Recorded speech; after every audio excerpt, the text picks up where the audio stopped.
গাঁজা পাচারের অভিযোগে আগরতলা রেল স্টেশনে সিকান্দার কুমার নামে বিহারের এক যুবককে আটক করেছে জিআরপিএফ ও আরপিএফ পুলিশ। সূত্রের খবর, তল্লাশির সময় তার কাছ থেকে 2 কেজি 600 গ্রাম গাঁজা উদ্ধার করা হয়।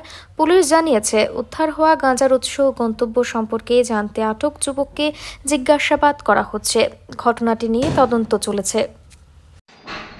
আজ সন্ধ্যাবেলায় আগরতলা রেল স্টেশনের প্ল্যাটফর্ম নম্বর 1-এ আমাদের জিআরপিএস এর স্টাফ এবং আরপিএফ এর স্টাফ মিলে সিকান্দার কুমার নামে বিহারের এক যুবককে, যার বাড়ি বিহারের পাটনা ডিস্ট্রিক্টে, তাকে আটক করতে সক্ষম হয়। তার কাছে সর্বমোট 2 কেজি 610 গ্রাম অবৈধ গাঁজা আমরা উদ্ধার করি এবং তাকে অ্যারেস্ট করা হয় এবং তার বিরুদ্ধে একটি এনডিপিএস ধারায় আমরা মামলা নথিভুক্ত করেছি এবং কোথা থেকে সেই গাঁজাগুলা এনেছে তার ব্যাপারে ইন্টারোগেশন চলছে।